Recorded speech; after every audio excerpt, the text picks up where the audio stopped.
Annapurna Interactive, a game by Giant Sparrow.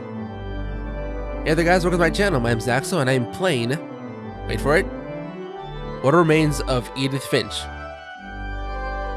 Now this is a game that came out a while ago and I sort of missed out on it, but a friend of mine, a very close friend of mine, has recently texted me that they played this game on their Xbox and they're like, hey, you should try this game out. It's pretty short and I liked it, even though it's kind of depressing. I'm like, okay, I guess I'll try it out. So I found it in the Game Pass on PC and here I am. So this is pretty much as far as I got into it when I opened up the game, because as you can see it's already playing. You don't have to press play and you start by just looking down. Edith Finch, and this is as far as I got. So I guess now you have to open the book. Oh, it moves the mouse. A lot of this isn't going to make sense to you, and I'm sorry about that. I'm just going to start at the beginning with the house.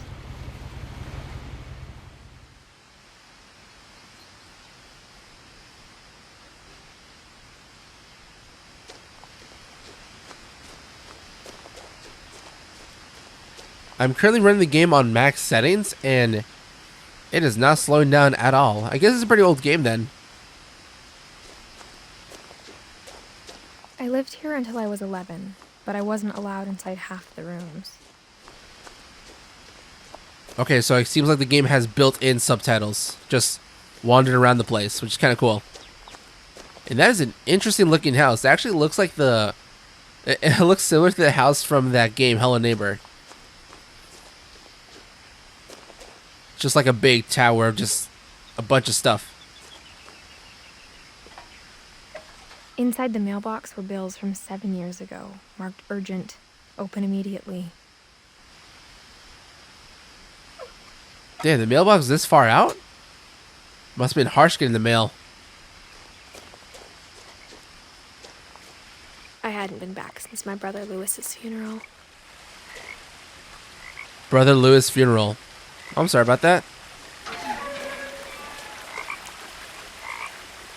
No trespassing. This property is protected by video surveillance. Trespassers will be prosecuted. In her will, my mother left me a key, but didn't tell me what it unlocked. Maybe she thought I'd know. Or she thought that the mystery would be enough to bring me back. The Finches. I can go down, but I can also still go down this trail. Is there a difference, or is one blocked off?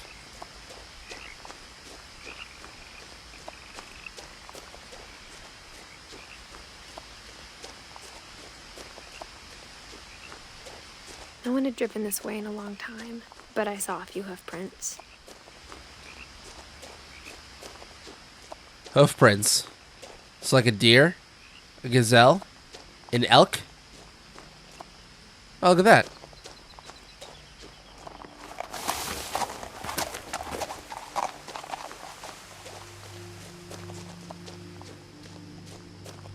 What a pretty little animal. The truth is, even after I inherited the house, I never thought I'd come back to it. But now I had questions about my family that only the house knew the answers to. Questions about the family. Well, maybe the key will reveal those questions. Probably to like a secret door or something that she wasn't allowed to go to as a kid. The house was exactly like I remembered it, the way I'd been dreaming about it. Oh wow, that is insane. Okay, so I can see how the house was built normally and they just added a bunch of stuff to it because I guess they had a bunch of kids. When you press pause, there's like a big family tree, so yeah, there must have been a bunch of people living all at once. As a child, the house made me uncomfortable in a way I couldn't put into words. Now, as a 17-year-old, I knew exactly what those words were. I was afraid of the house. I didn't realize she was 17. I mean, she's still alive, so 1999. Oh, I was born in 1999. So that means this game must have come out like in 2017 or something, right? Or 2016? Got some Gary's potting mix. Plastic fertilizer. Okay. Got a missing poster? I hoped the key might unlock the front door. It didn't. Oh, is there like an open window or something? I am playing as someone that's lived in this house, so it would be nice to get a clue on what are the secret passages to enter.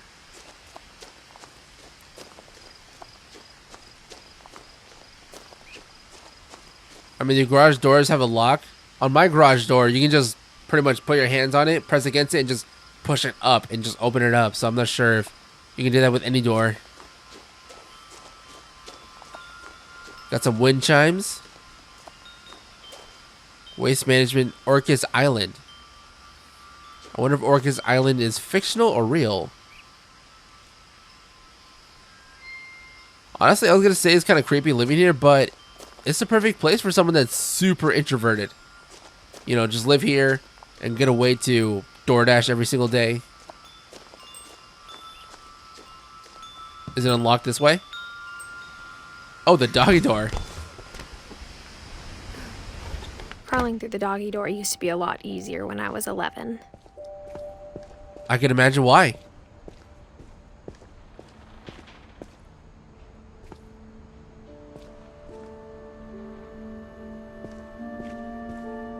So from what I was told by my friends, that this is a very, very story-driven game, so it's not like it's going to be any challenging at all getting through this, which is why it's pretty short. The power had been turned off the night we left. The night left. For the first time in years, I felt like I was home.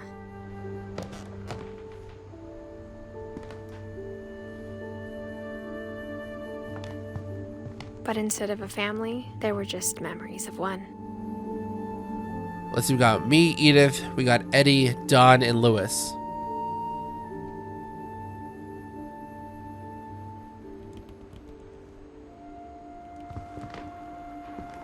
Like how after Lewis started working at the cannery, we all got sick of eating salmon.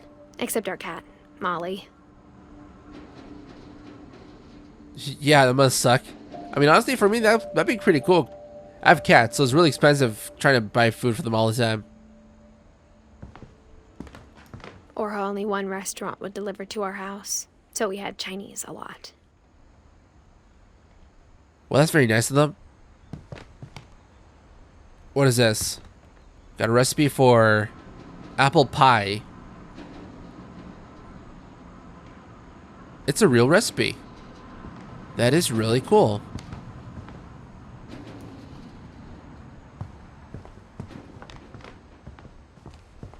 One thing I noticed instantly is there's a lot of books and cans. The table was still a wreck from the night we left. It was like a bomb had gone off, killing everyone but sparing the furniture.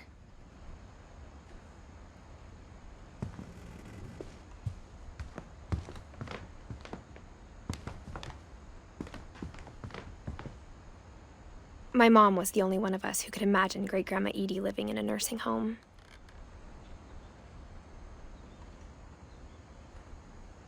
Oh, for a sec, I thought it was maggots. Or that probably could be maggots, because they're small, but they're not moving. Just gonna pretend those are noodles. Got some nice looking plates here. Nothing in the house looked abnormal. There was just too much of it, like a smile with too many teeth. Even the fireplace had a story. Edie told me the bricks came from the original house, after it sank. Oh, it's Edie. I thought it was Eddie. Oh, whoa. Very stylized. I think it's Edie because it's missing a D. I can't crouch. I can only zoom in. Oh, look at me. I got a necklace on.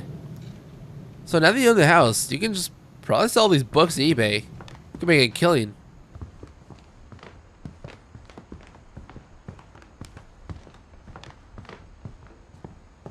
Mom always told me to stay out of the basement, so I wasn't too surprised when the key didn't fit. I mean, if we're going to pass out a key, at least tell them what it's for.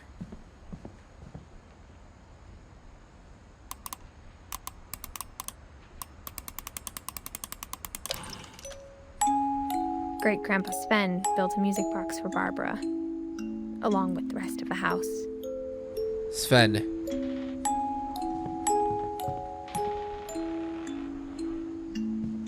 Okay, so I don't think this is a horror game, but it's very atmospheric as if it is a horror game. My mom wasn't much of an optimist, but she never stopped believing that my brother Milton was alive. Milton Finch. Damn.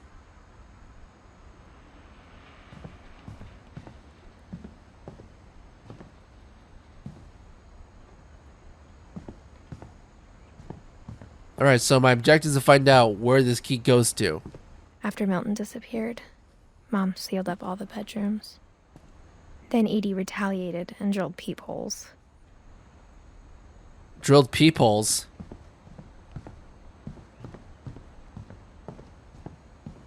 Well, that's cool. I like the theme. It's all underwater. Okay, I think that might be the only open door, so I'm gonna go in there. I spent a lot of time playing in Great Uncle Walter's room. I think my mom sometimes regretted not sealing it up. Oh, so she didn't seal it up. Okay. Lewis told me there were secret passages, but I never believed him. Your mom gave you a key for a book? Must be one good-ass book.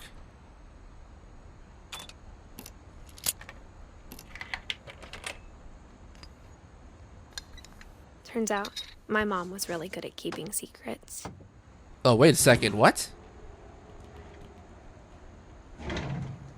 Now it was time to find out what my mom had been afraid of. Oh.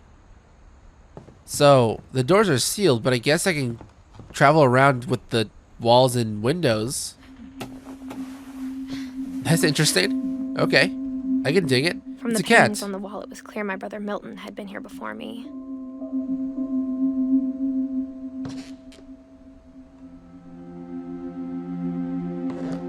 Reading this, maybe it sounds like I had a plan, but I had no idea what was behind that door.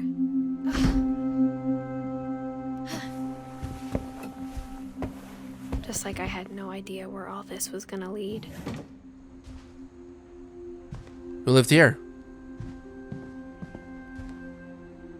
Got a starfish cut with his arm cut off. Well, it's all legs, right? Does starfish have a head, or is that like in the middle? I'm not sure how their autonomy works. I got the sense Edie had spent a lot of time here before my mom sealed the doors. Oh, was it the old lady or was the little girl that lived here? I grew up looking at Molly's room through the peephole.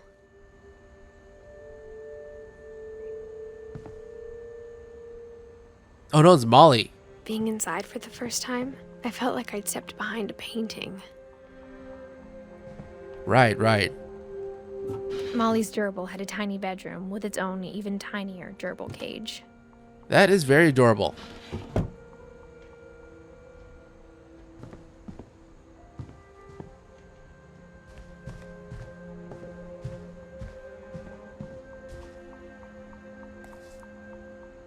Ooh, gonna take a peep of her little diary? December 13th, 1947. Dear Diary, I'll be gone soon, but I wanted to tell somebody about what's gonna happen. It started when Mom sent me to bed without dinner. I woke up and I was starving, so I looked around for something to eat. That's very relatable. Having those midnight snacks. So now I am now playing as Molly in her story. My Halloween candy was all gone. That's what happens. Where do you go Halloween? Do you have to like visit to the whatever cities nearby? The gerbil food was dry, but I didn't mind it. Oh. I mean, I wouldn't have done that, but hey, you do you. Mom, can I come out now? Sweetheart, it's late. Go to sleep. All right. Acting like your children are prisoners? Good job.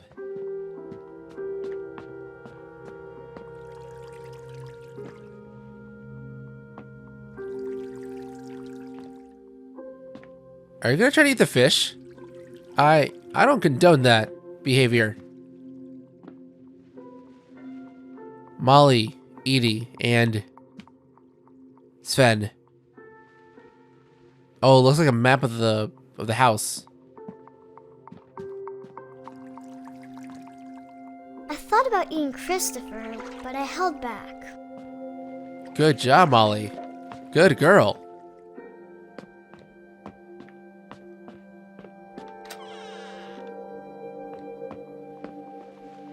I kept eating and eating. Not the toothpaste. I hope that's mint. I was afraid there'd be an option for the toilet.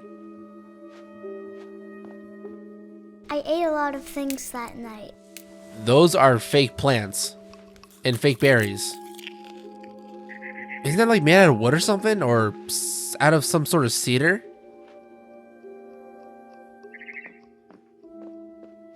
Then I heard chirping outside my window. That is a blue bird. It was a barn swallow going back to her nest. A barn swallow. I reached out for her.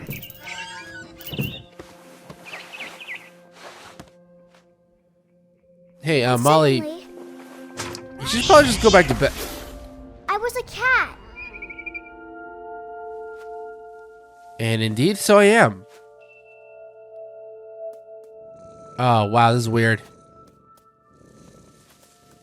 I can't fall off, which is cool. There's assist there.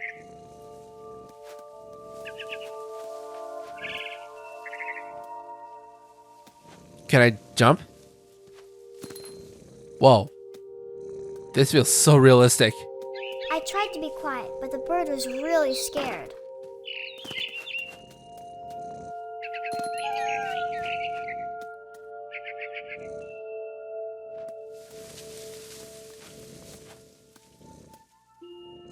Where'd I jump? Oh, here. Right? Did I go there? Or I guess I go up here and then I go down there. Mom and Dad didn't even look at me. Oh, there's the parents. They look like mannequins. I guess that's like some sort of artistic style to it.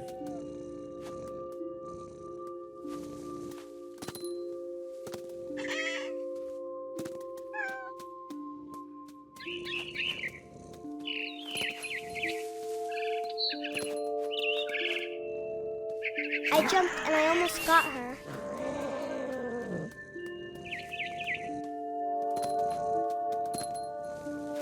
I could tell she was getting really tired. Now I was up in the big tree. I promised Dad I wouldn't climb it anymore. All I cared about was eating that mama bird.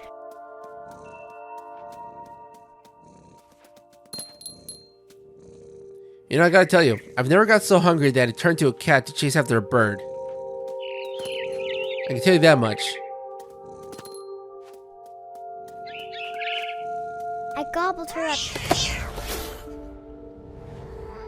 And suddenly, I was an owl. First, all I heard was the wind. Then I heard little teeth nibbling in the grass. Okay, this is really cool. Nibbling in the grass. What am I looking for? Rabbits. Where?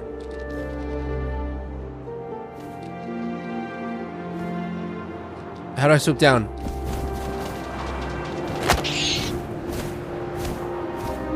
I imagined his face looking up and seeing mine through my talons. I swallowed him up, and I didn't chew one bit. Wait, can owls actually do Then I that? flew off to find something bigger. Then I flew off to find something bigger. What's bigger than a rabbit? I thought owls only eat like mice and stuff like that, because that can actually fit in their mouth. A mama rabbit. A mama rabbit.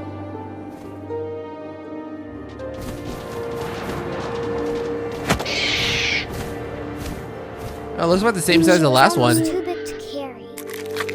I started choking, but I couldn't stop eating. And suddenly, I was a shark. Okay, why?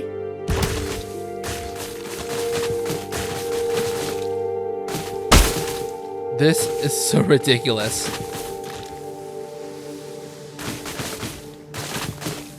But I like it though. I don't know why. I rolled off a cliff and into the ocean. Now, I was hungrier than ever.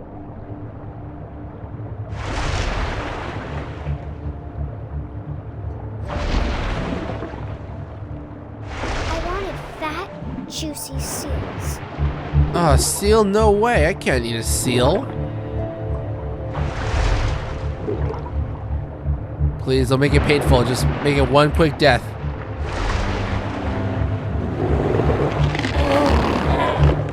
I tore off her flipper, and it tasted really good. That's sad.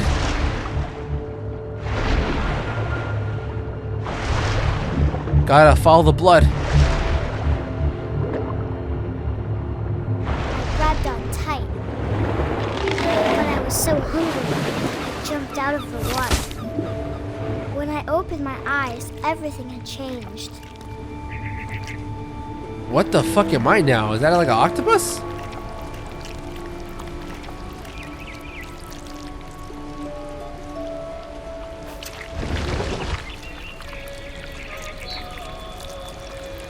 Now I was a monster, and I smelled people everywhere. Now a monster. Okay. I can dig it.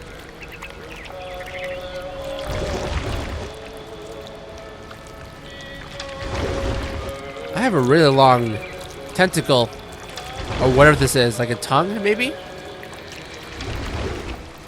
I was big, but I moved real quiet.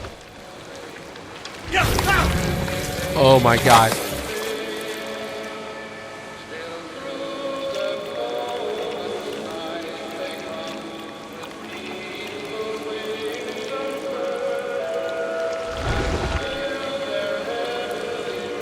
I wanted to stop, but also I didn't.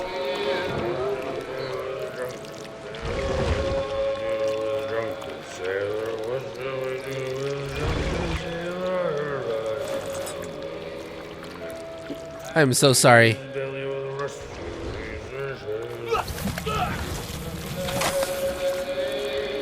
At least let us see what you look like. If we're gonna commit mass genocide. Like the whole thing with the animals, that's like the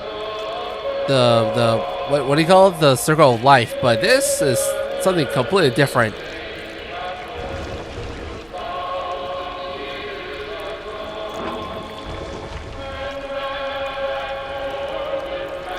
Hello, Captain. After the last passenger, I was still hungry.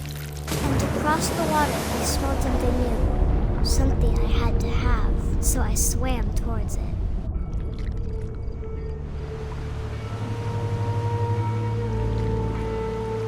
I slithered onto the sand, and the good smell went into an old pipe.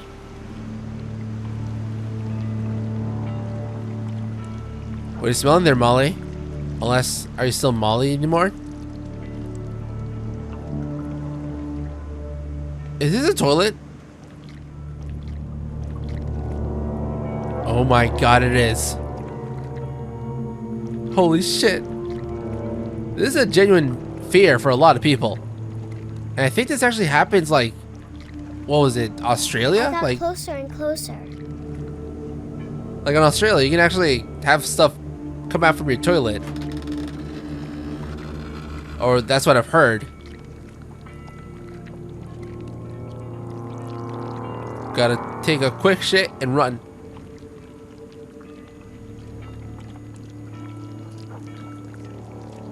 Wait, is this Molly's room?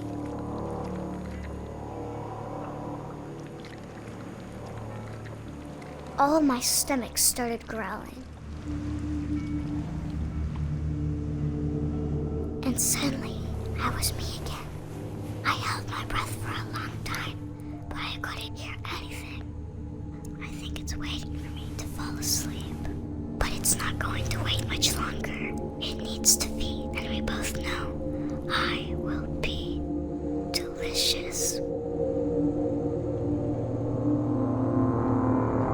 delicious.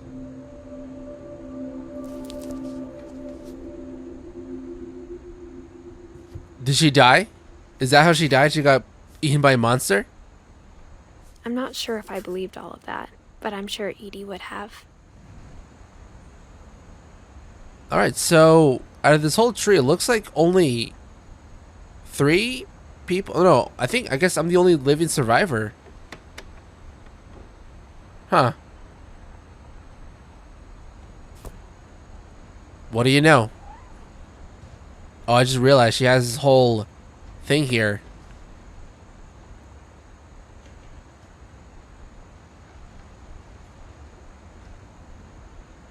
Oh yeah, look at the bottom. She was like thinking that she was some sort of squid. She has a very interesting imagination.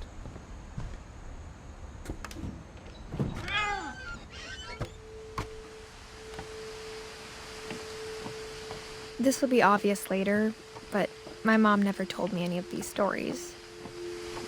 Edie would have, but Mom didn't like bringing up the past. Though, when we adopted a stray kitten, she was the one who named it Molly. I spent a lot of time in Great-Grandma Edie's room. So the mom didn't want to talk about. Does that mean the story was true? Is that how she died, or is that like her own version of it? When Edie told people Sven was killed by a dragon, she could also have said he was building a dragon-shaped slide that collapsed. She could have, but she didn't. Dragon kills Finch. Oh, so it's like a makeshift dragon. Okay, that can happen. Even in her 90s. Sometimes Edie seemed a lot younger than my mother.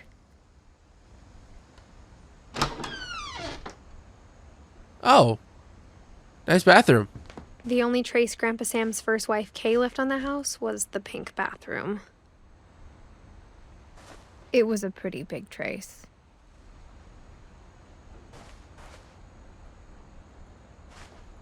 I do not have the key for this book.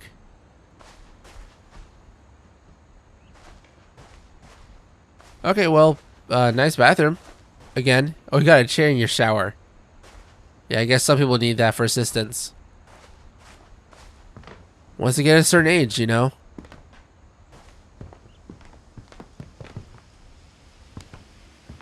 One summer, they evacuated the island, but Edie refused to go.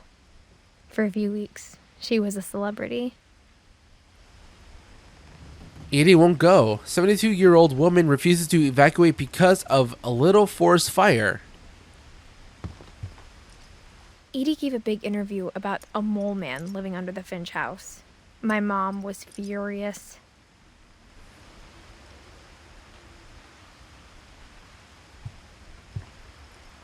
Mole man beneath the Finch house.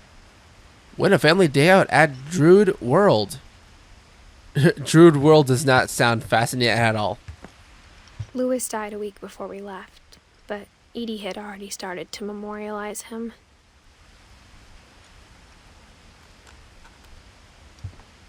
Nice painting. They got like some sort of. They got a slap of a. It's a tree. What do you call it? It's a tree and you'll cut it, you know?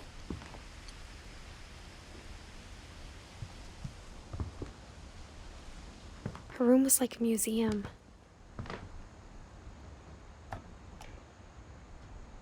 For 500 years, the Finches have been famous throughout Norway for their fortune and misfortune.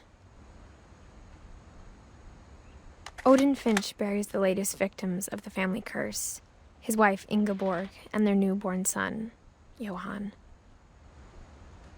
On January 7th, 1937, he set sail with his family and his house, hoping to leave the curse behind. But 40-foot waves off the coast of Washington send the house and Odin to the bottom of the sea. Odin's daughter Edie, with husband Sven and baby Molly, step ashore on their new home, Orcas Island. Odin Finch is the first to be buried in the new family cemetery. His daughter Edie is already dreaming of a new Finch house.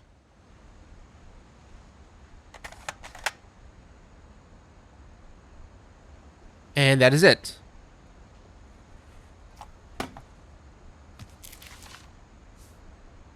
Whatever's wrong with this family, it goes back a long ways. Okay, so that was Odin's story. I guess he was the stem that started this whole family in this house. 1880 to 1937. I think it was around the 30s where my grandmother was born. Was it 30s? Doing the math in my head. Yeah, it's possible.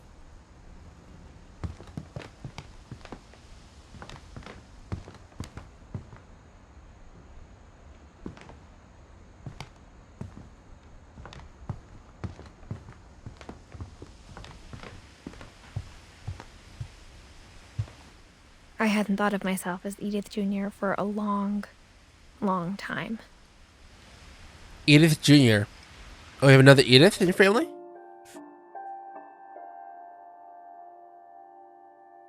I don't see one.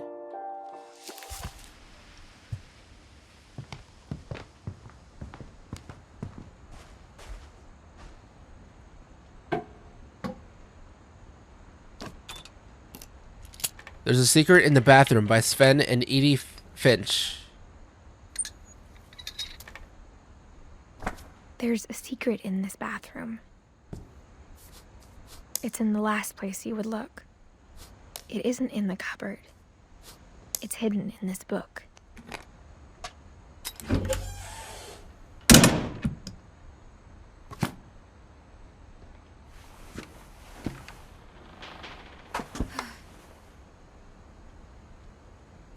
Calvin Finch, born April 25th, 1950? Died September 23rd, 1961. Oh, they're 11.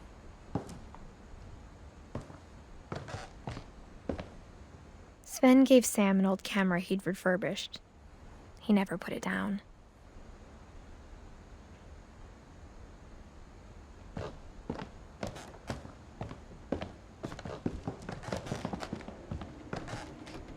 Milton. Couple turns land into a native haven.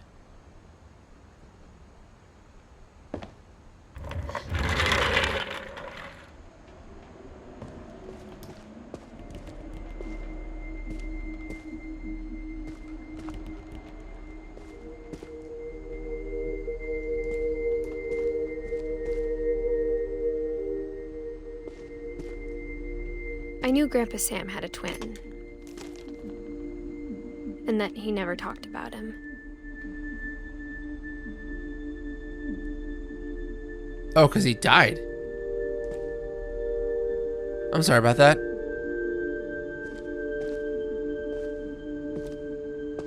I guess my grandpa didn't like history any more than my mom did. Calvin.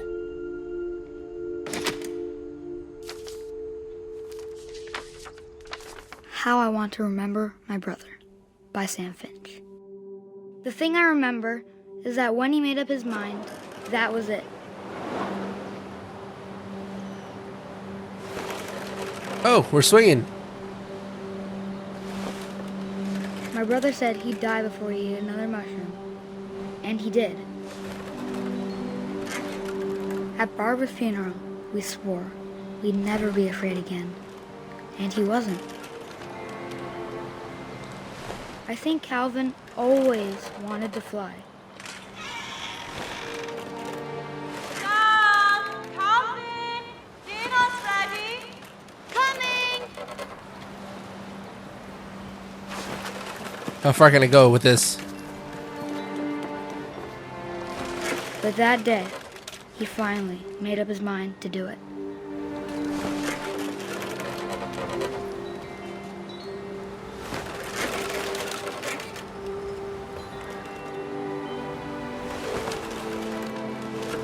Wow, I'm going pretty far.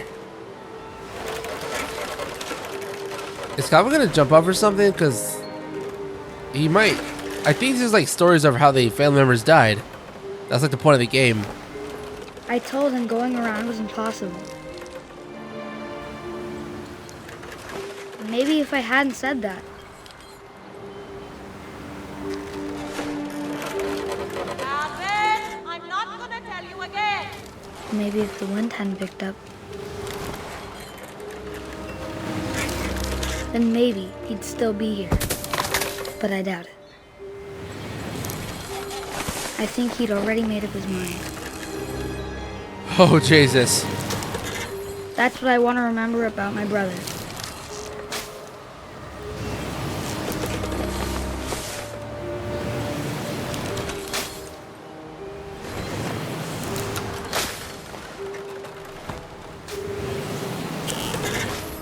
One more big one. The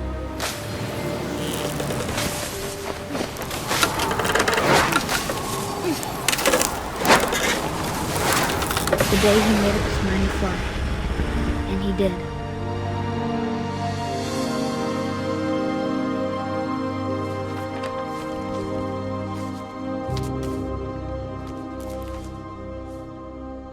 Calvin's story felt strangely familiar. When I was younger, I remember trying to do the exact same thing. Okay, so Calvin jumped off the swings. Good to know.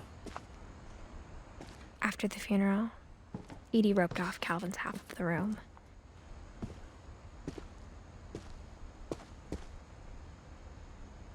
Mom said Grandpa Sam enlisted at 18 and never set foot in the room again. Right. Enlisted.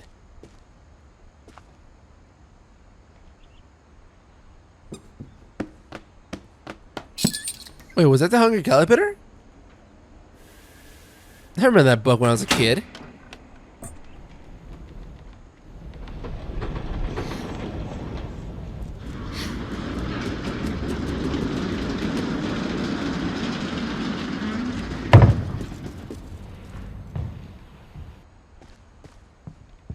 The passages were a pretty tight fit. They'd obviously been built for smaller hands and bellies.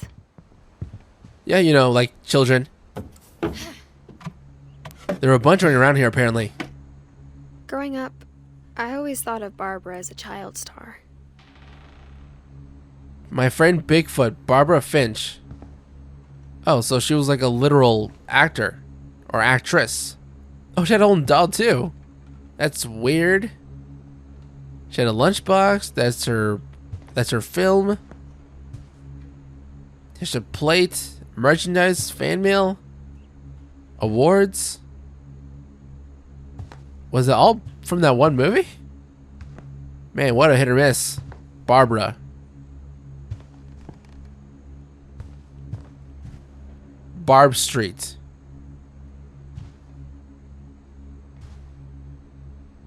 Penelope's. Barbara.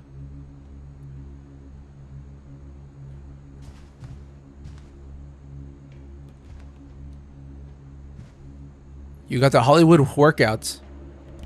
Master of Cinema. The red carpet. I never thought about how hard it must have been for her afterwards. What, being a child star?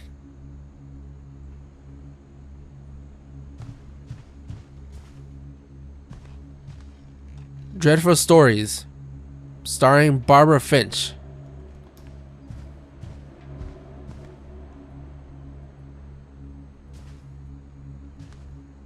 Is that all I can interact with?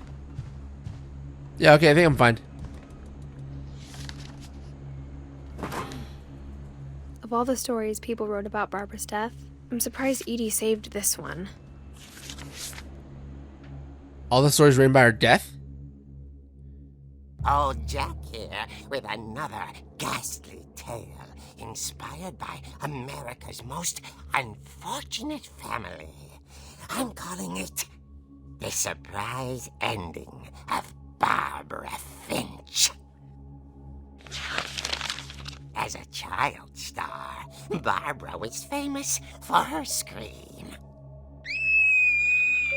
Now at 16, she was all washed up. A has-been. But in a lucky break, she'd been asked to perform her signature scream at a local convention for monster movie fans. It was just the boost her career needed. Unfortunately, her scream hadn't aged well. Getting better. I think you just need the right motivation. Her biggest fan and current boyfriend, Rick, was about to demonstrate when... Now that was a great scream. It was Barbara's father, Sven. He'd slipped into a table saw and had to be rushed to the emergency room.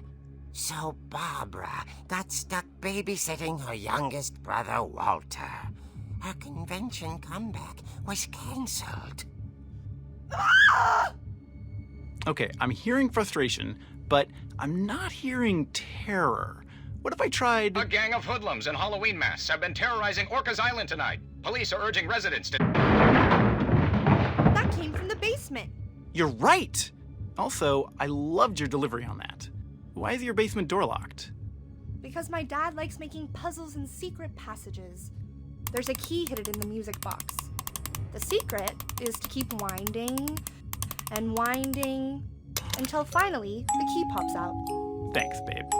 I'll be back in a sec.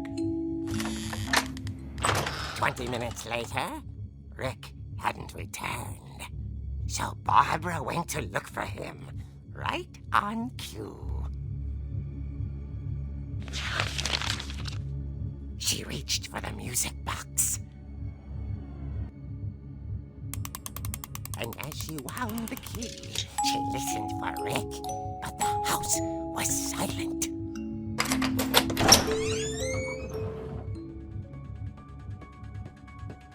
Oh, we hear that?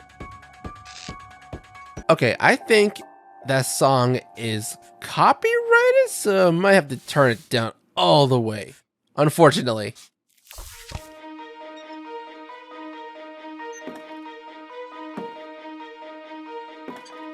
She found Rick's crutch and imagined the worst.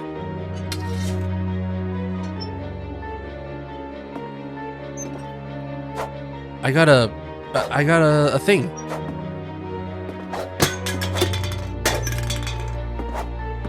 Okay, so far this is the most engaging gameplay.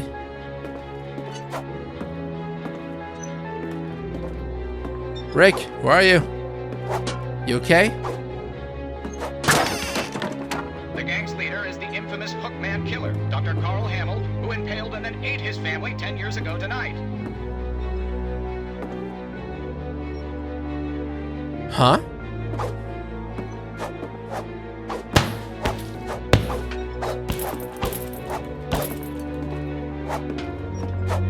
The old fridge rattled and grew still.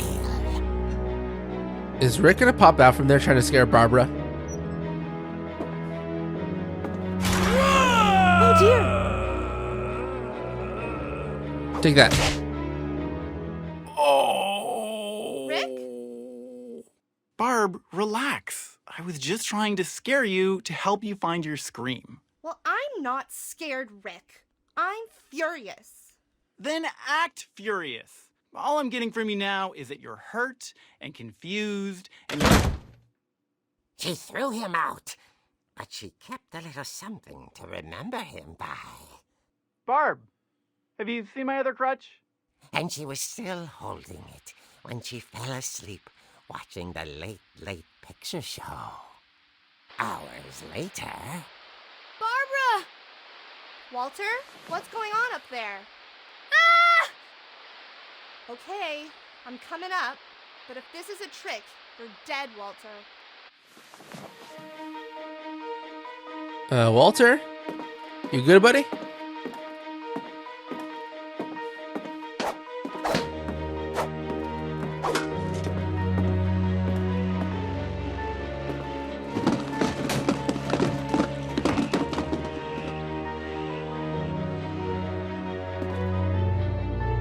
Uh-huh, okay.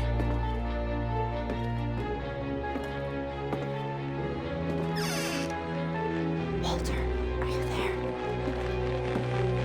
Walter had vanished, but his bedside radio was still on.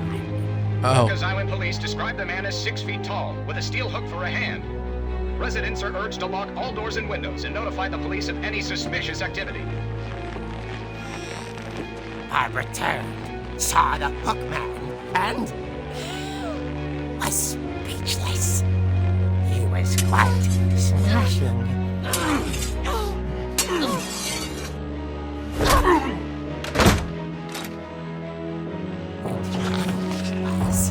He couldn't get enough of Barbara. Okay, Barbara, there's gotta be another way out of here. Oh yeah, the window. That night, she played her part beautifully.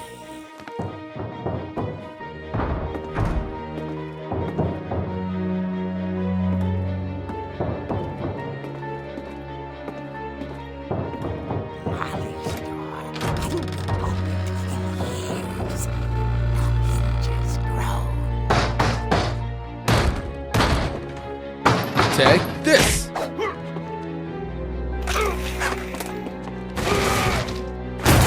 He wasn't moving, but she sensed the story might not be over yet.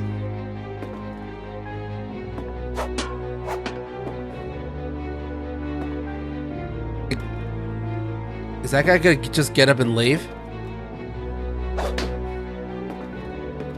Very Michael Myers-ish. It's fitting with the music too. The hookman had vanished. She listened for his breathing, but all she heard was...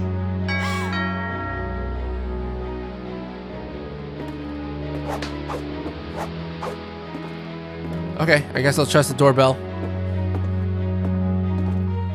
Someone at the door was dying to speak to young Barbara. At the door, she heard whispering. It was coming from inside the house.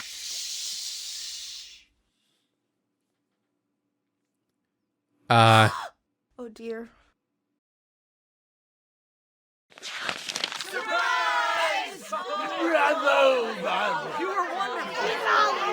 The monsters had come to surprise her. For Barbara, it was a dream come true. Then she saw what kind of monsters they were, and she realized what was about to happen. She was going to be famous. And with her final breath, Barbara Finch gave the performance of her life.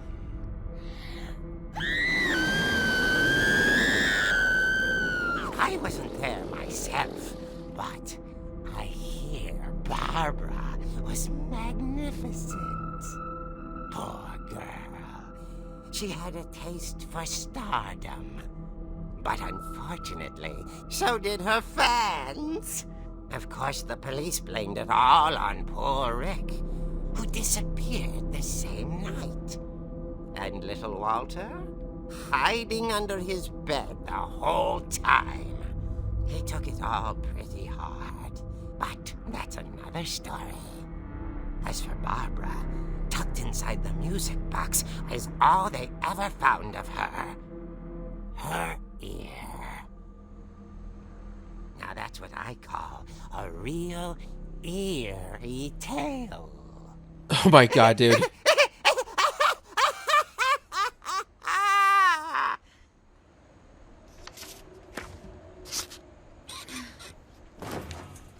So that was like a fanfic of how she died. Edie told me all Barbara wanted was to be remembered, as absurd as that comic was. Maybe what Edie saw was a happy ending. If she considers that a happy ending, then what is the real story?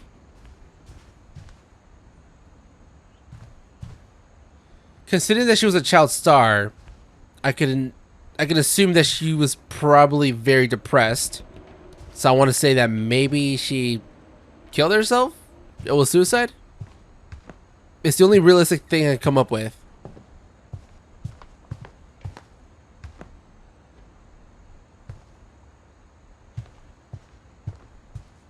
And that is it for Barbara.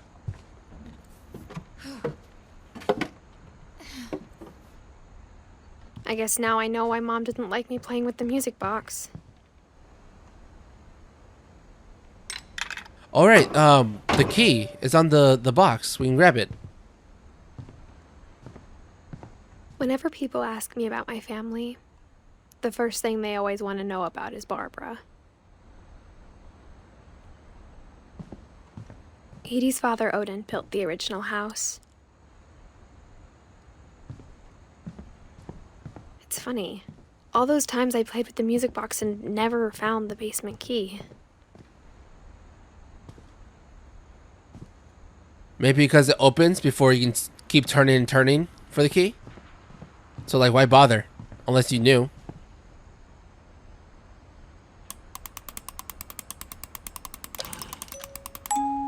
It opens and you stop.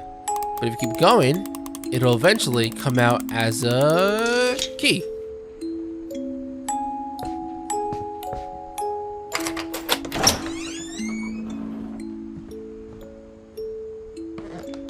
Okay, now what is down the basement?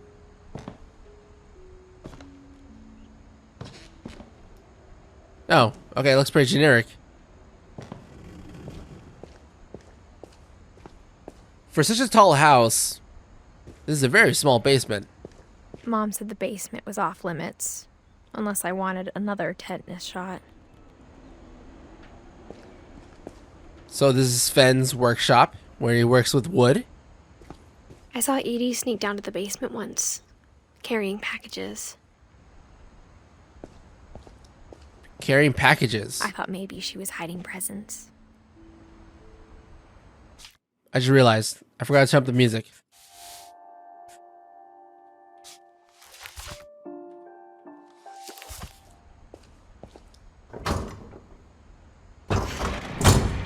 It turned out she was hiding a lot more than that. Oh, okay. What's this? This is the big family secret?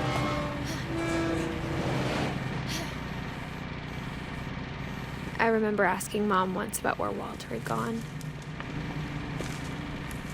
She said after Barbara died, he got as far away as he could.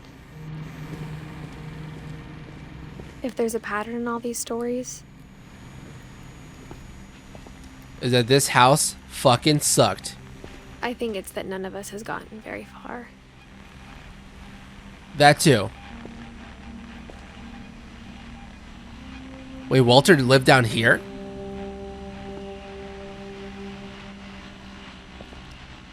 Walter, 1952 to 2005.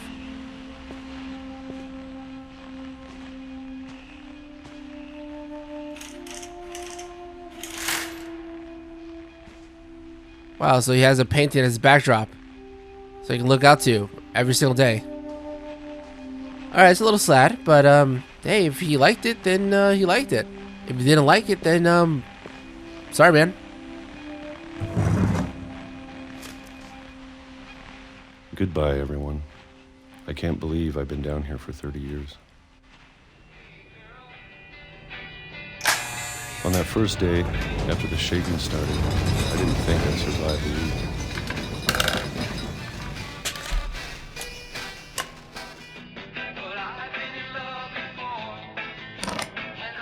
But after a few days, I settled into a routine. That's what kept me sane. Having a schedule, living for today.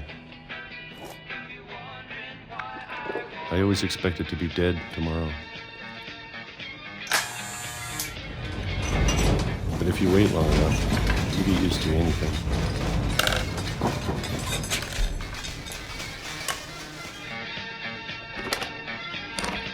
Even a monster on the other side of the door starts to feel normal. Almost friendly. I like canned peaches, but eating it every day? I couldn't do that. And then one day, everything just stopped. Whatever that thing was, it was gone. Maybe it got tired of waiting. Or maybe I just got tired of being afraid. It's 2005. Am I about to die right now?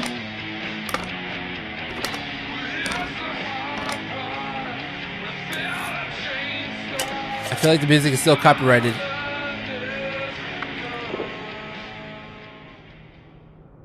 It's been a week now, the longest in 30 years. I'm done waiting. I have to leave while I still can.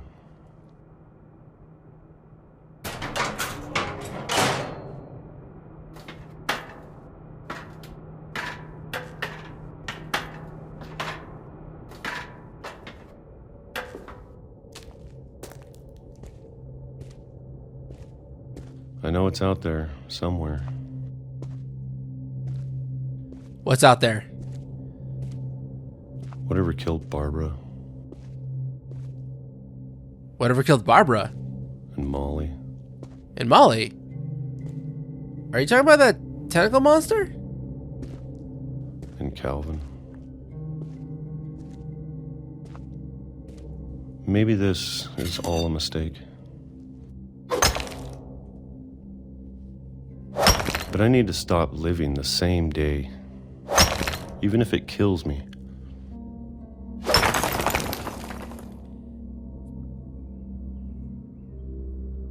Whatever's out there, I want you to know I'm ready for it. I'm going to appreciate all of it, especially the food. I don't mind if I only have a year left, or a month, or a single week. I'd be happy with one new day. I can already imagine the sun on my face. Oh, he didn't get very far. That was a very short walk.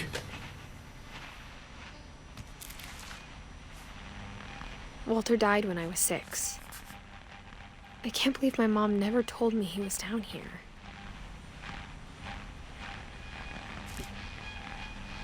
Rest in peace, Walter. I'm sure my mom was trying to protect me.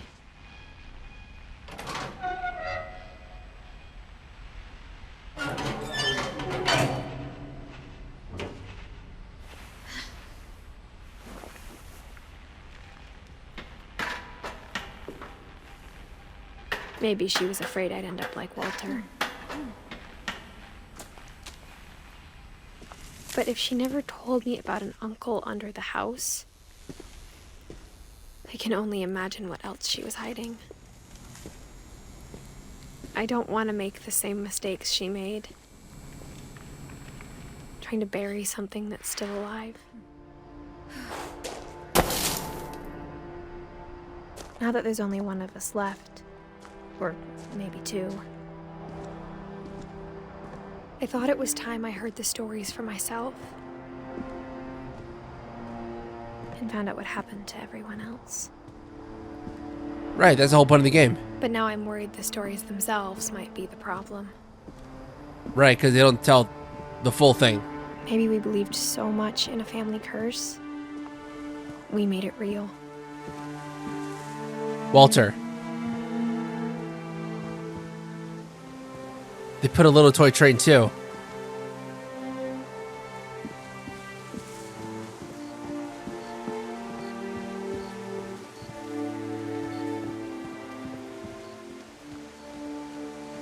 I don't know if I should even be writing this.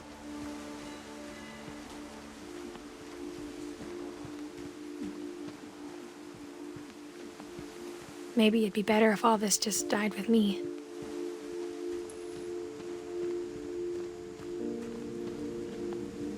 But I thought you should know about your family.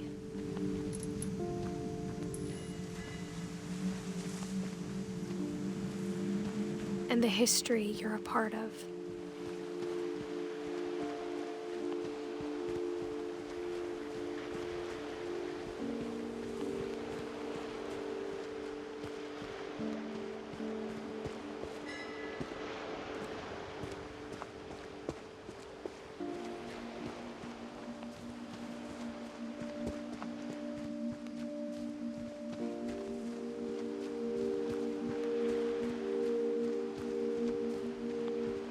Where am I supposed to go?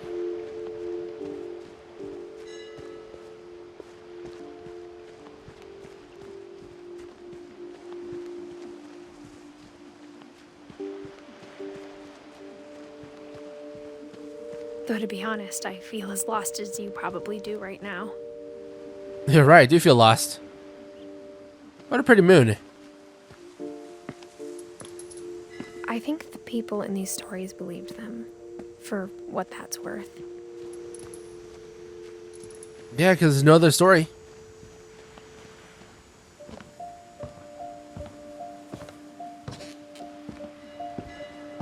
I just want to mention that I started playing this at 5 a.m. and I now see the sun behind my curtains coming up. So it must be like, what is it? It's like 7 right now. When you look at the house, that history of imagination and stubbornness and madness, any of it seems possible.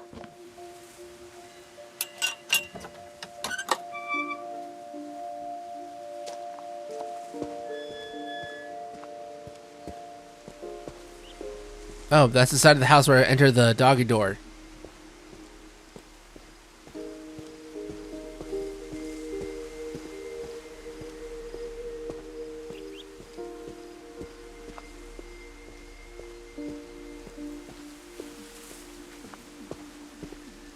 I think we've been surrounded by death for so long, we've just gotten used to it. What kind of family finishes building a cemetery before starting the house?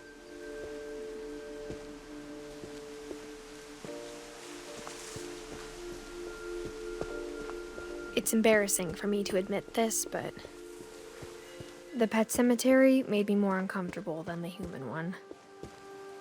Aww. 3 of the gerbils were mine, and 2 had been my fault. Yeah, that's kind of common. Kids not being able to take care of small animals. We got Christopher, Shadow, Shatsy, Oliver, Bob, Lucy, Derpy, Junior, Derpy, Daisy, Charlie, Burpy, Coco, Chirpy, Furpy, Zoe, Lurpy, Zerpy. Whoever had these pets were very creative with names. Sven built the house, but it was Edie who designed the cemetery. Walter Finch, Barbara Finch, Eddie Finch, Sven Finch. I like how they themed each one based off their personality. Walter, I'm not sure what that is. Can't really tell. It's like a hole inside a mountain, maybe. I'm sure Odin's monument had been Edie's idea. My mom was always trying to move on, but for Edie, the past never went away. She could see it poking out of the water at low tide.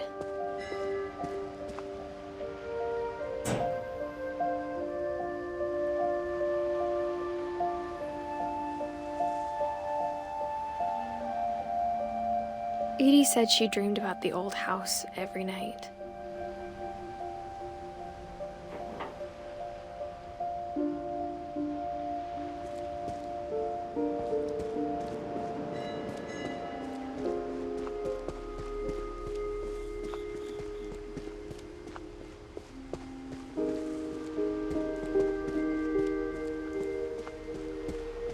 Alright, so where to next?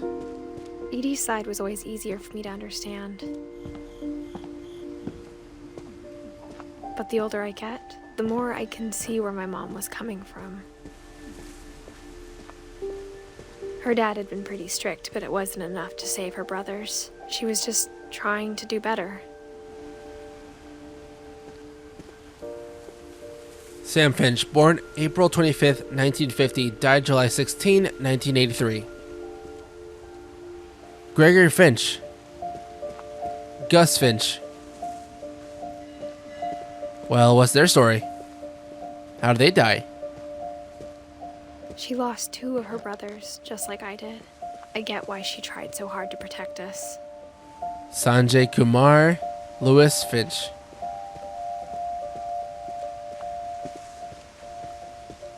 There's so many things I wish I could ask my mom now. Part of me thinks this is what she wanted all along.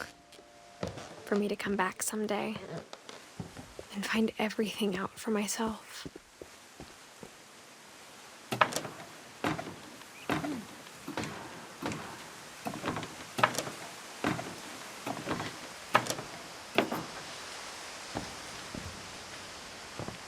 But looking back on it now, if she told me there was going to be so much climbing, I never would have come when I was 22 weeks pregnant. When I was 22 weeks pregnant? Edith was pregnant?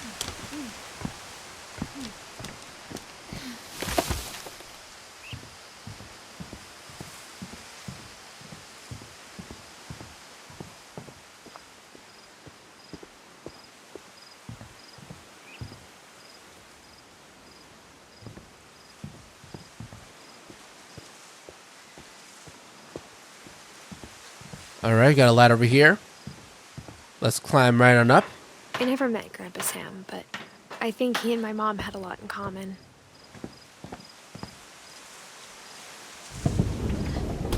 They were both pretty intense. Oh yeah, that's a real bear. Sam spent his life shooting photos, but Mom said he got nervous being in front of the camera. I guess we're all afraid of something. Uh-huh.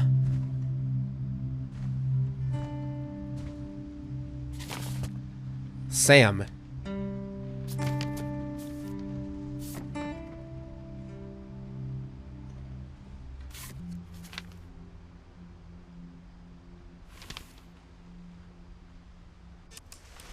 Dawn, I promise, you'll never forget this weekend.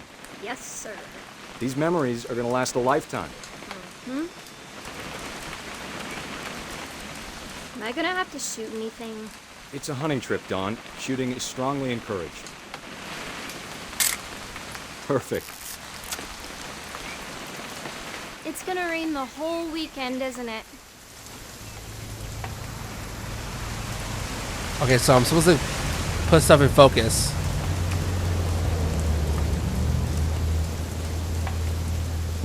Please just take the damn picture. Hey, language. Dawn, language.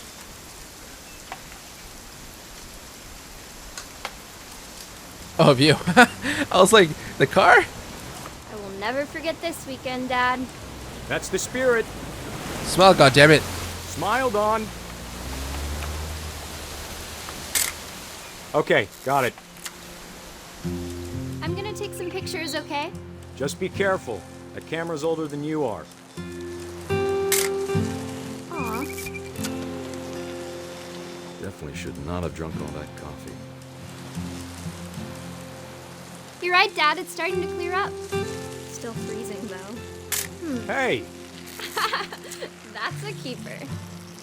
Nothing quite like being outside. I'm just saying, I'm not always gonna be here, Dawn. You'll need to remember this stuff, if you want to survive. I'll be fine, Dad. You know who else thought he was gonna be fine? Some guy who died. Dawn, I'm being serious. I know, Dad. You're always serious. Doesn't being out here make you want to chill out? Well, to tell you the truth, I haven't been out here in 20 years.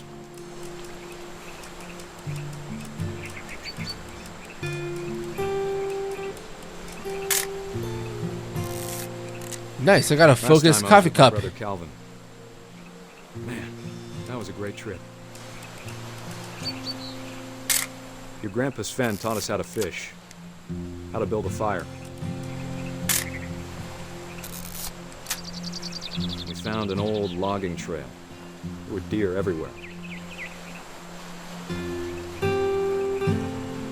I bet if I could remember where that trail was, we'd spot a buck for you in no time. Got Give me some a minute to check the fishes. map.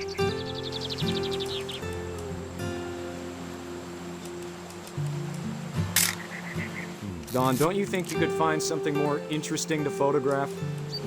Nope. Let's see. I've quite literally taken a picture of everything that looks interesting. Maybe.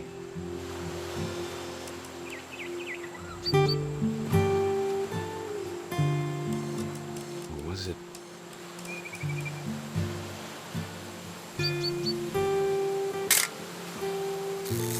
It could have been.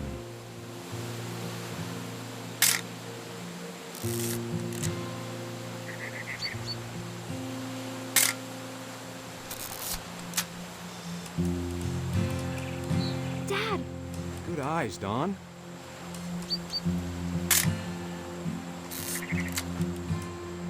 Before you take the shot, let me get a picture of you.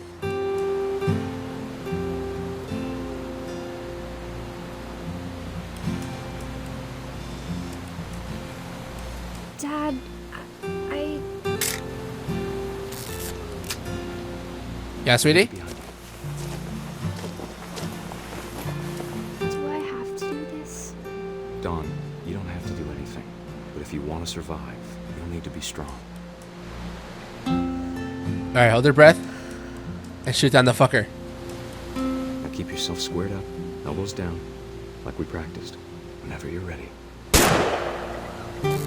Great shot, Don! In sync with the camera flash.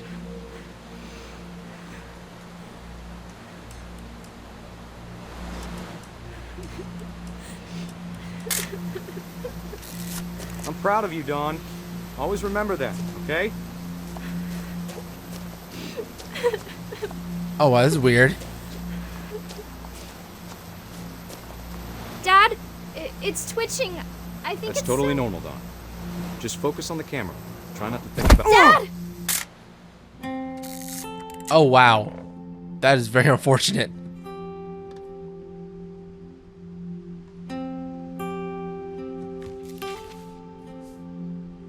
Of all these stories, that's the one I wish most that my mom had told me. Okay. Well, that's sad. I did hear this game was depressing. Since he was going out hunting with Dawn, I was thinking like, oh, is there gonna be like a bear attack or something? Because I thought the carpet here was like foreshadowing.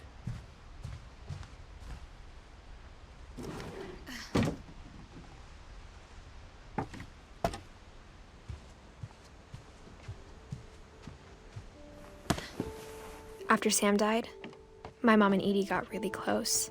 They'd both lost a lot.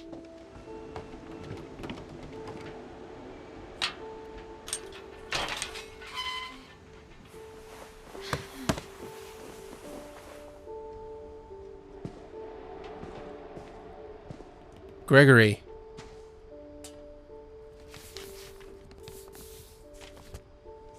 Divorce contract, Sam Finch. Dear Kay, do you remember the way Gregory used to laugh when he thought he was alone? Like something funny was happening, but only he could see it.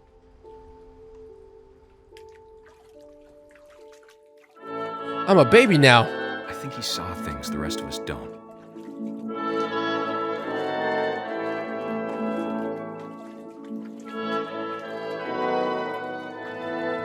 It's like I'm a DJ now.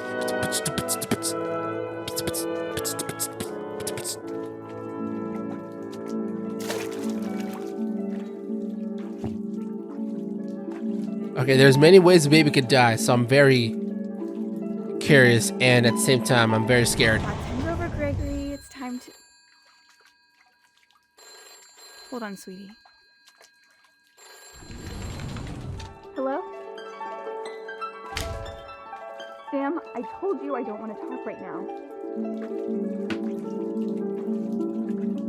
I wonder what he saw.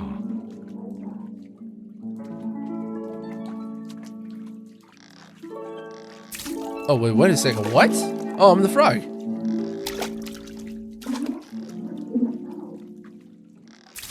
What his world was like.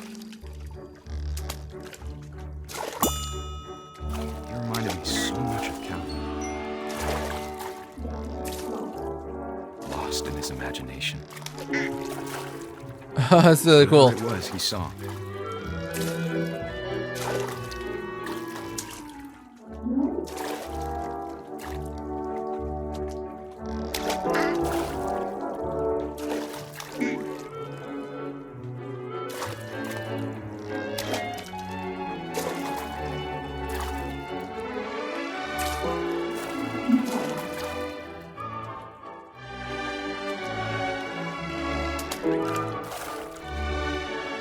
Hello there. It sure made him happy.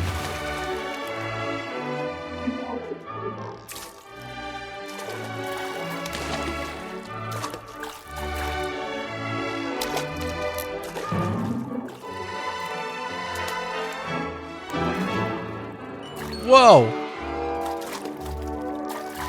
Join the party, guys.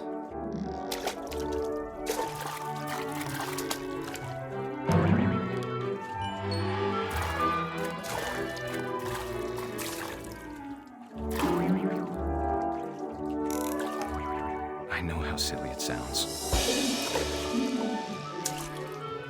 Whoopee! Yo! That I worried about a baby being too happy. But I could feel him slipping away. Sorry about that, Gregory. I know you did everything you could. Mom, I was just playing with that. Maybe if I hadn't called that night. Damn it. Hold on, I don't want Gregory to hear this. I wish he could have told us about the world he saw. That bathtub is filling up quite fast. I don't think that's how it works. There's so much I don't understand about Gregory. Oh, now I'm About first everything. person as a frog. Oh, Jesus. But I know what happened wasn't your fault. Gotta release the plug. Gotta save Gregory. I'm sure he's happy. Like he'd want you to be happy too. Good luck, Kay. Love, Sam.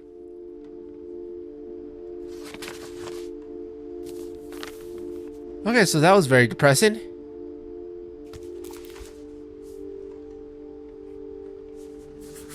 (1976 to 1977). Not even 2 years old yet.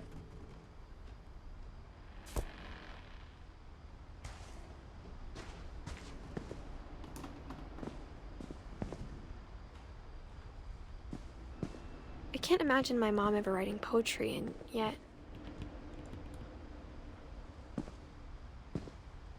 What about Dawn? She's dead, right? Yeah, she is. Okay. It looks like whose recent death? Looks like it was Dawn, actually. Yeah, she's the most recent death.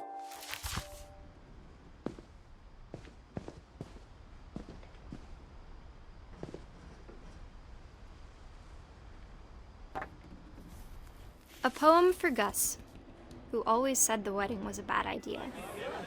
Our father never hit us kids, at least not very hard, before the day my brother said with teenage disregard that he'd be dead before he'd see a wedding in our yard.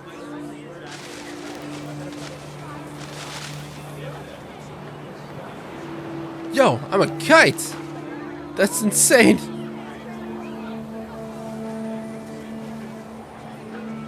My father made him come, of course, but Gus stood far apart, just flew his kite and bottled up the storm inside his heart.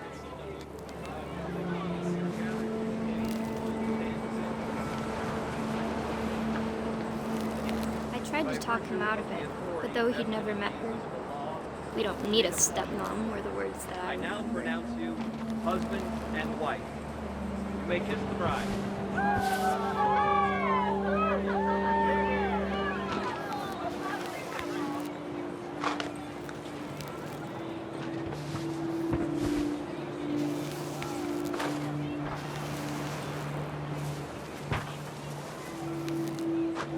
When the time for photos came, Dad ordered him to come here.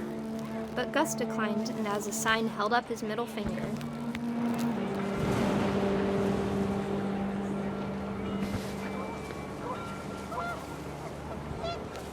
The wind picked up and panicked geese appeared and quickly went. But all the humans did that day was go inside the tent.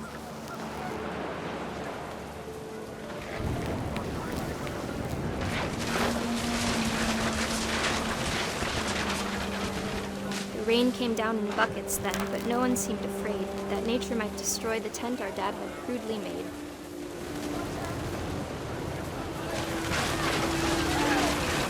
The thunder sounded much too close and full of angry power, but but all my father said to this was, make the music louder. Oh, Jesus, I got a bunch of trash on me.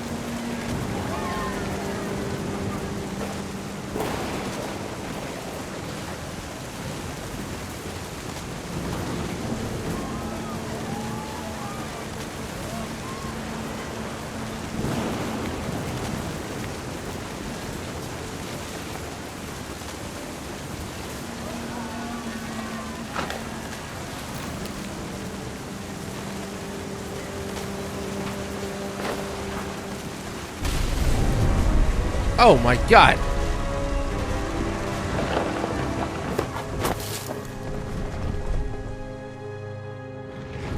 I wish that I could truly say I thought about you on that day.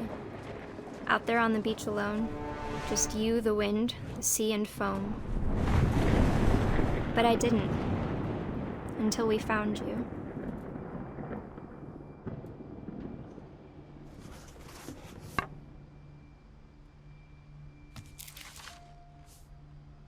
She never talked about him, but Mom told me once if I was a boy, they were going to name me Gus.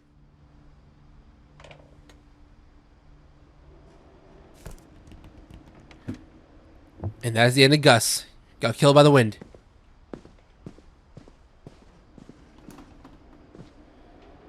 Raise flag, 7:30 a.m. Breakfast, 8 a.m. Quiet time, 11 p.m. Duties, done.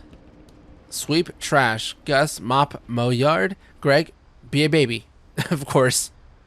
Routine, jump rope. Jumping jacks. Push-ups. Crunches. Run to mailbox and back. That is a pretty good workout there. What was that? My mom moved up to the loft after her brothers died. Got a little climbing wall here. At the time, it was as far away as she could get.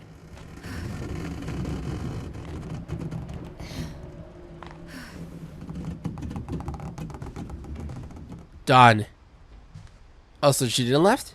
Holy Bible. Religion was another thing my mom never talked about, but I think it helped her a lot after her dad died. Uh-huh. She spent a summer building houses in Calcutta, where she met my dad, Sanjay. Right. My mom moved to India a week after graduation and got a job teaching English. Louis was born a year later.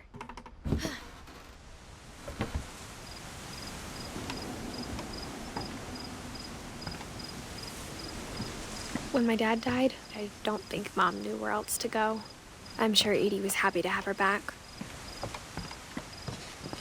The house had to get a little bigger, but Edie was used to that. And for a while, things were good. Almost normal, but it didn't last.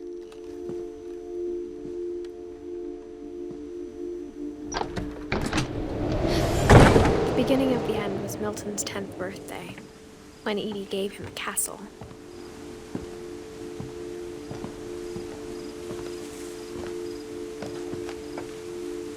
Oh, wow, look at all this. So that's a get on top. We're really exploring the whole house.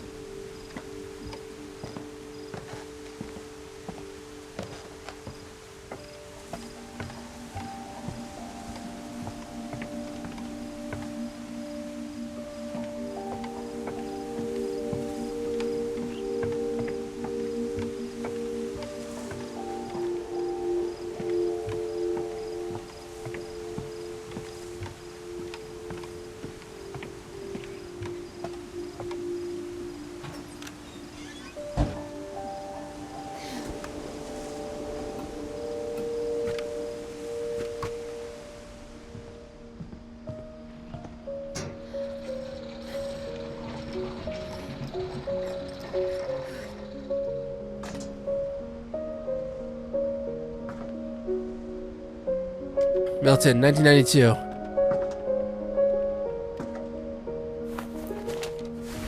Milton Finch in The Magic Paintbrush.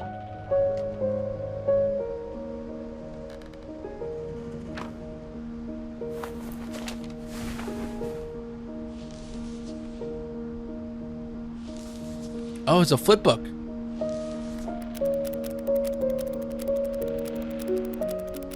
Cool. I like this. Achoo. Huh. Paintbrush.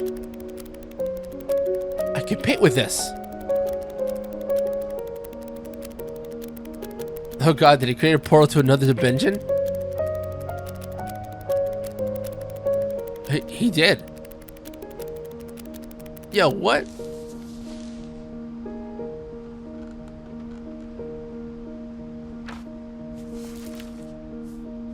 Wait, so what was his cause of death? I was 4 when Milton disappeared. Alright, disappeared. Forgot about that part. Whoopsie daisies. Actually, let me check. How many people are left? There's Lewis, Don, and Edie. And there's these other names, Sanjay, Sven, and Kay. Why are they separated?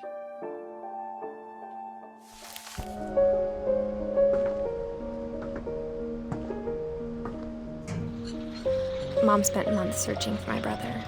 Then she sealed the doors.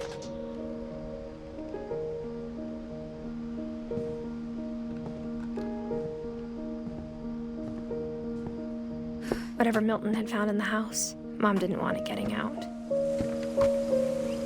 All the dead bodies! Remember, just one.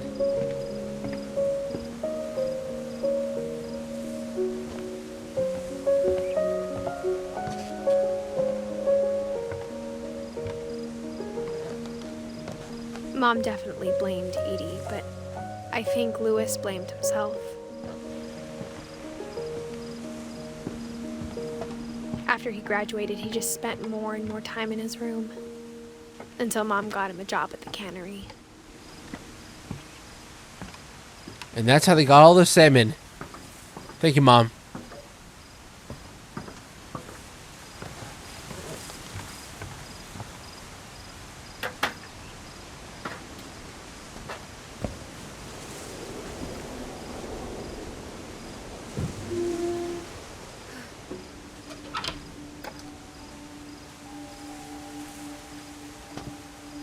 Yo, is that a bong?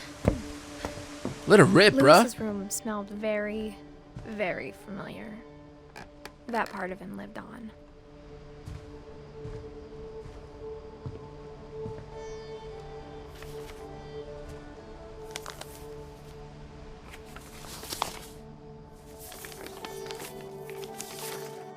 Dear Mrs. Finch, as Lewis's psychiatrist, I can understand your desire for an explanation. As I see it, the trouble began in January, shortly after we convinced your son to seek treatment for substance abuse. Newly sober, I believe Lewis first noticed the monotony of his daily life.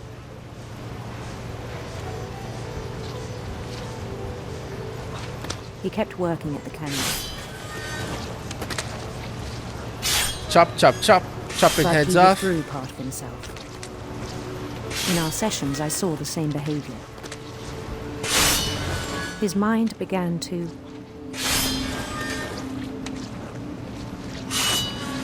Mine began to what? Deteriorate? Oh, it's this. I asked him to describe it. He said he started small, imagining a labyrinth.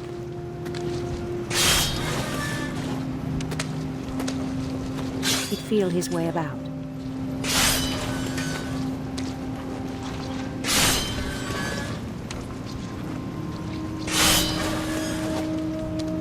Then something moved. Bats. And toads.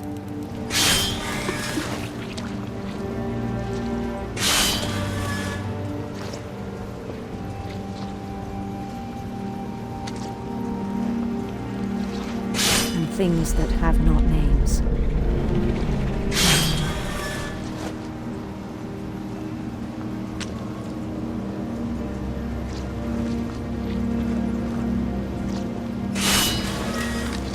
He knew it was all in his head.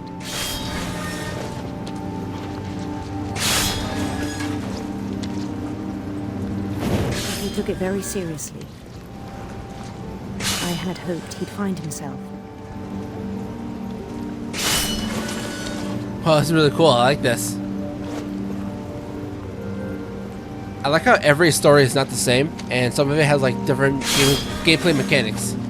But he found something more.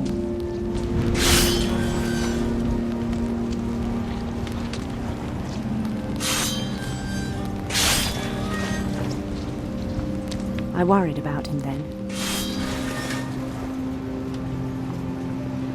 Daydreaming at the cannery.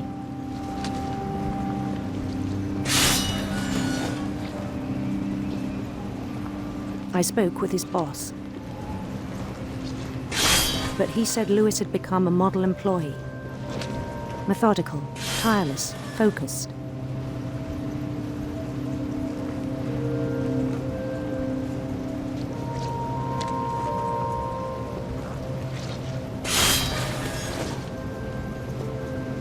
Like a whole new Lewis. Yes, sorry, the controls are a little weird. So I let him go on.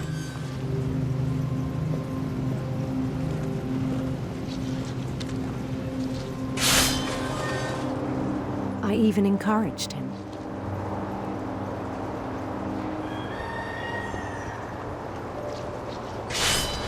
It seemed very promising at first.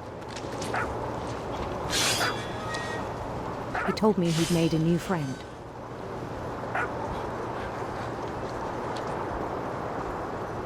On the edge of a city he named Lewis Topia. Lewis Topia.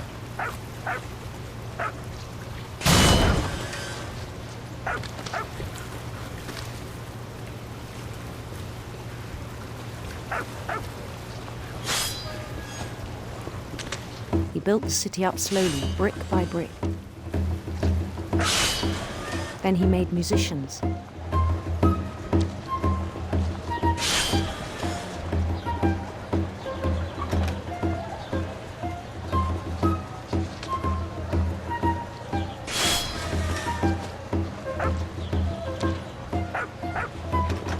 And songs for them to play.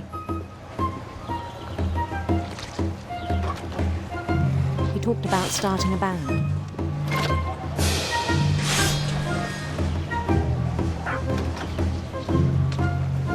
And he was always humming something. Every day his imagination grew stronger.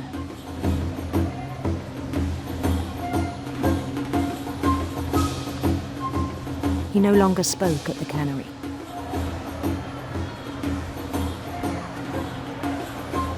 But his chopping was as reliable as ever. Then one day it struck him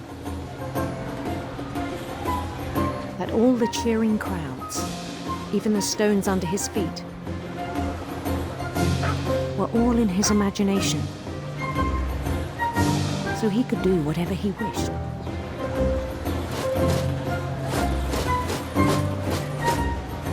He held an election for mayor.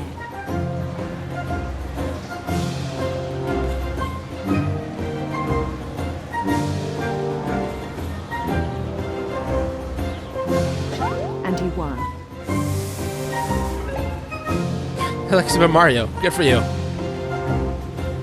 They begged him to stay, but his mind was already wandering. It became a game for him.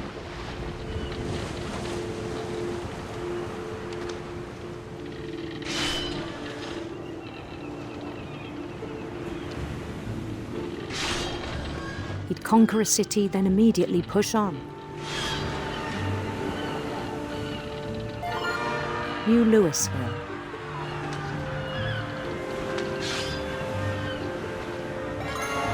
St. Louis.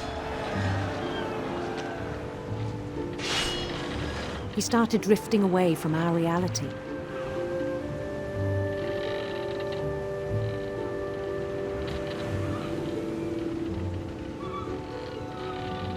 How is Lewis gonna die here, though? Minneapolis. That's the big question. Until one day he forgot to go home from the cannery. You see, that said Minneapolis. Even as his mother pleaded with him, part of Lewis kept sailing on.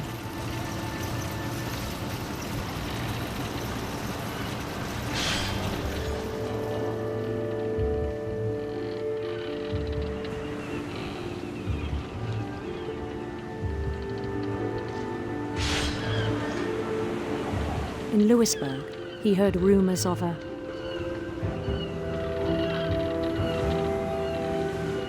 beautiful prince.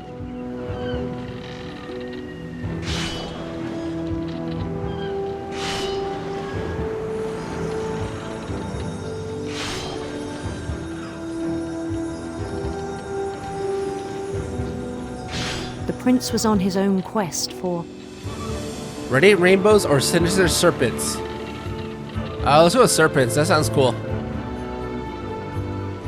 sinister serpents.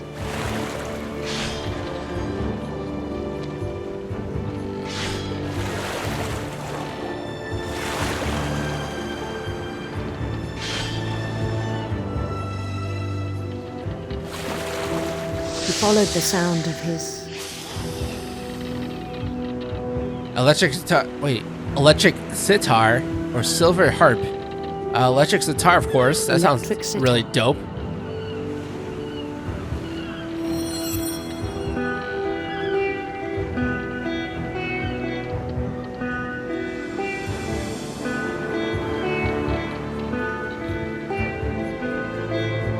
His chase led him to a golden palace east of the sun and west of the moon. Even then, his logic remained sound.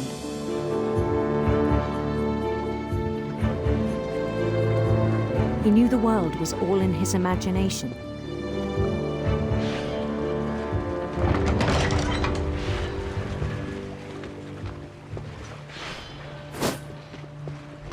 But he was so proud of having created it. In his own eyes, he'd become something greater than a king.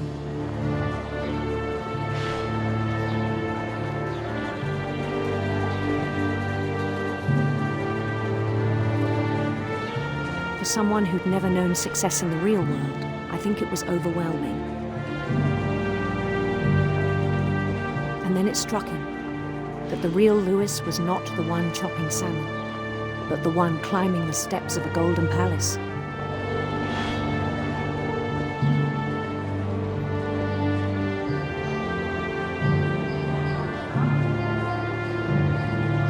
My imagination is as real as my body, he told me. It was hard to argue with him.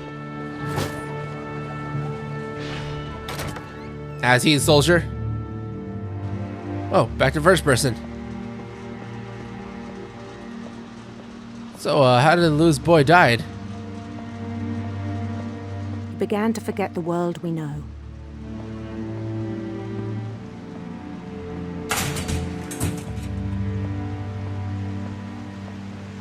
I don't like the looks of this for some reason. I think it pained him to remember Lewis, the cannery worker.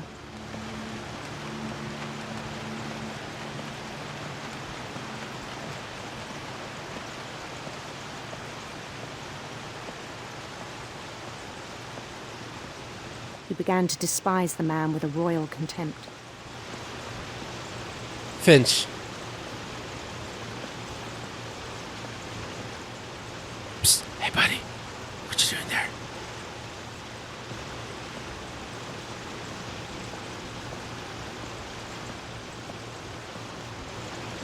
I still thought I could save him.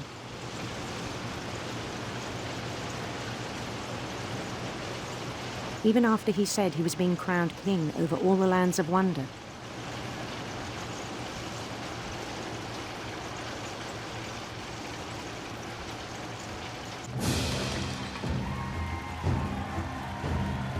The palace would be packed with his companions.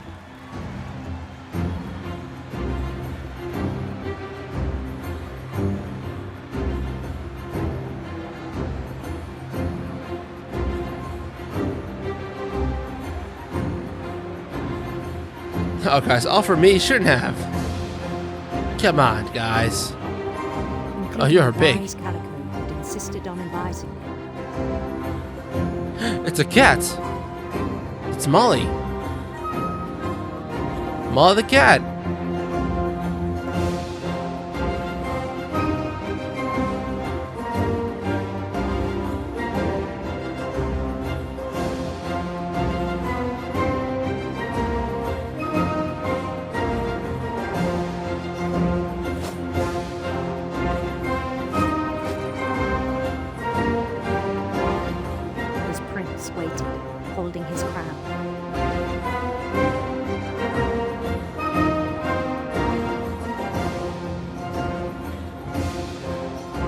There's only one thing left to do.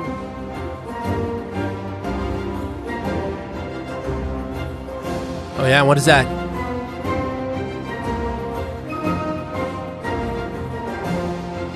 Bend down his head. Wait a second. Is that a guillotine? Hey guys, I don't really like this idea anymore.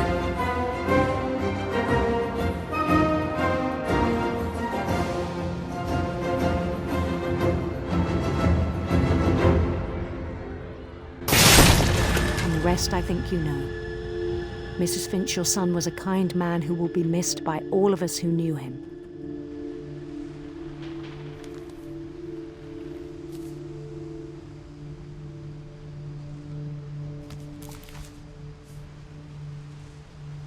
My brother was really cool. I wish you could have met him. Okay, there's one person left, Dawn. That is the mother, I suppose? I assume?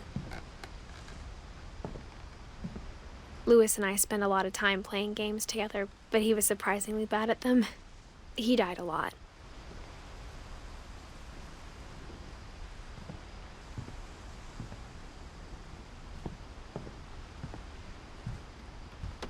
He was so proud of being Indian. I think for him, it was a way to be something other than just a Finch. Nice. That is really cool.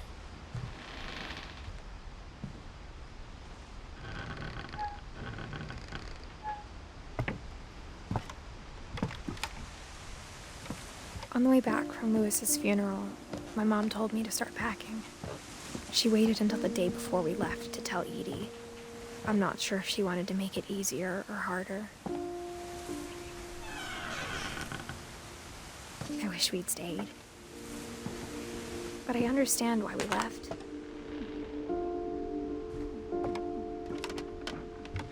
My mom ended up leaving everything behind.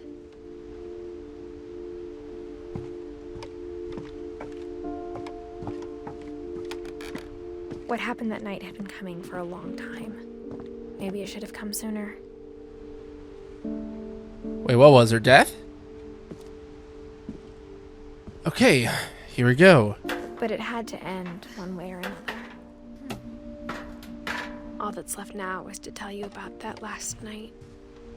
That last night. The dreadful night. Edith. Wait, what about Dawn?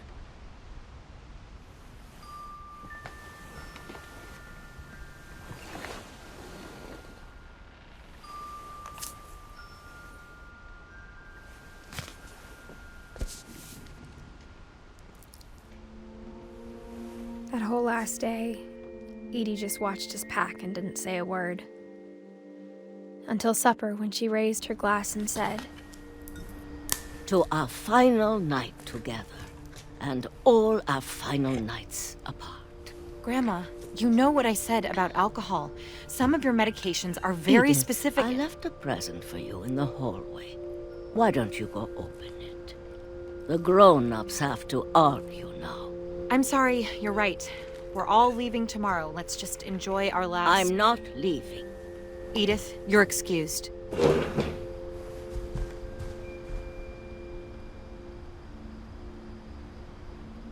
And now I am little girl Edith. So she mentioned she was like 11 years old. the power had been shut off that morning, but Edie always had plenty of candles.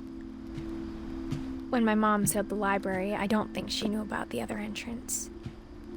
Or that Edie had a key to it.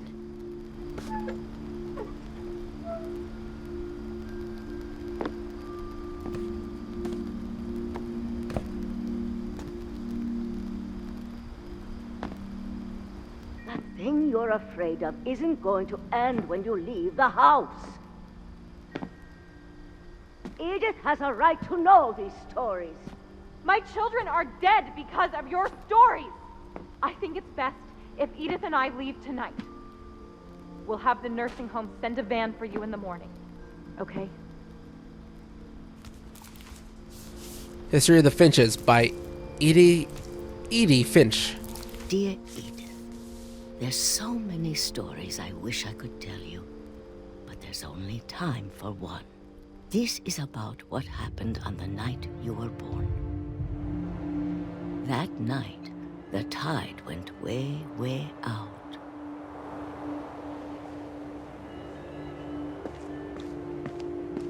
It was the first and last time I ever saw the old house aground. There'd been an earthquake out in the middle of the ocean.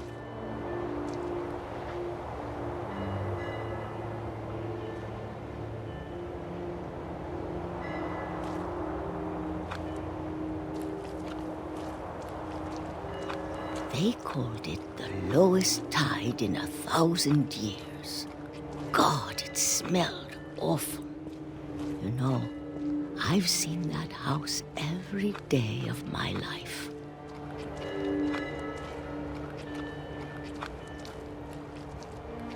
But I never thought I'd go back to it. When the fog rolled in, I lost my way.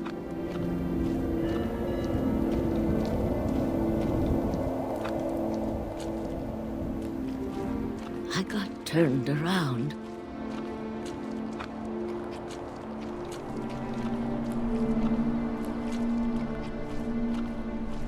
Okay, now I can't see. Where am I going? For a while, I wandered.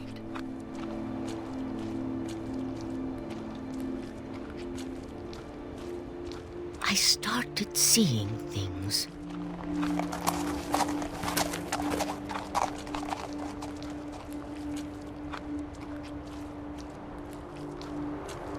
Things I'd forgotten had ever existed.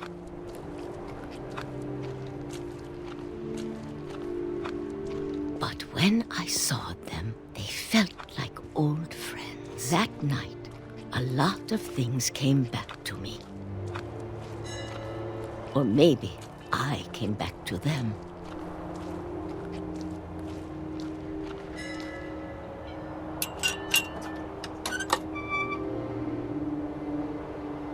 Things I can't explain, but that I need you to try and... Edith, what are you doing in here?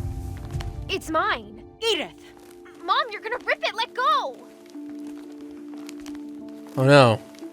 I kicked and screamed, but Mom dragged me to the car.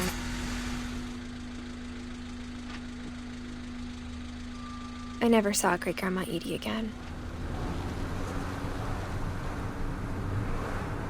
The next morning, the van came to pick her up, but she was already gone. After that, we moved around a lot.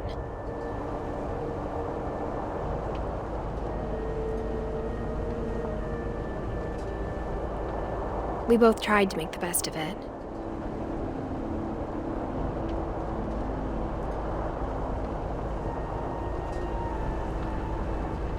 A few years went by.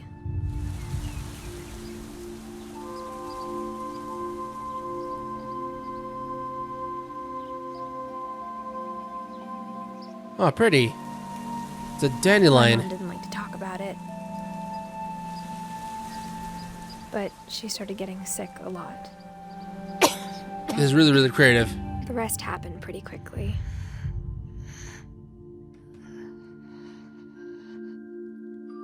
Oh, Dawn. She got better for a while,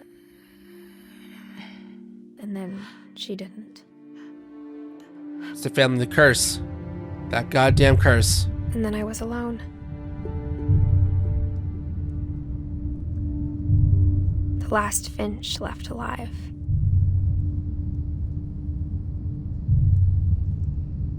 Until I found out about you. I'm still not sure what to tell you about all this. If we lived forever, maybe we'd have time to understand things. But as it is, I think the best we can do is try to open our eyes. And appreciate how strange and brief all of this is. Whoa. This journal was supposed to be for you. Is this what I think it is? but now I hope you'll never see it. I just want to meet you. I think it is what I think it is. And tell you all these stories myself. But I guess if you're reading this now, things didn't work out that way. Here I come, cruel world.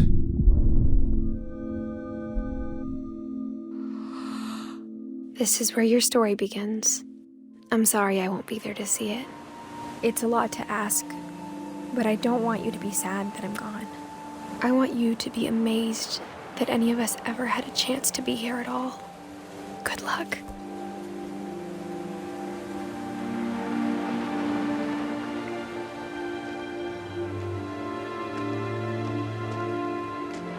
Huh. And there goes the bloodline. It continues on.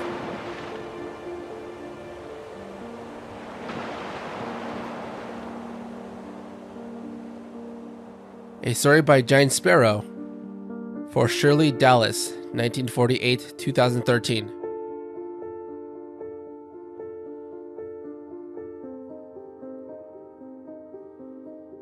Ian Dallas, creative director.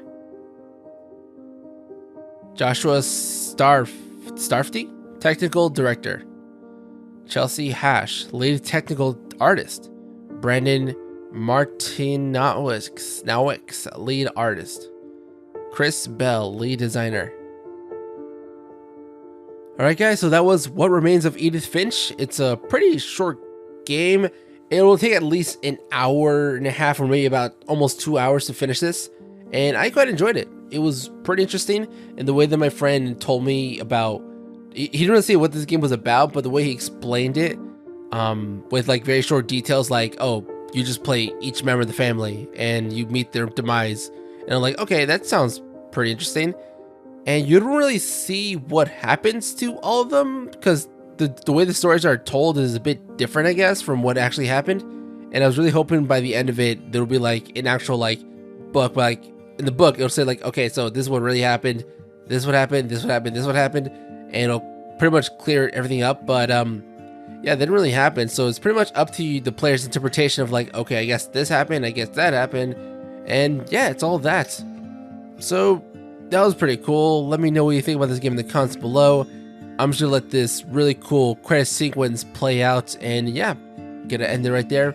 Gotta head on out, and I will see you whenever I play next. Bye.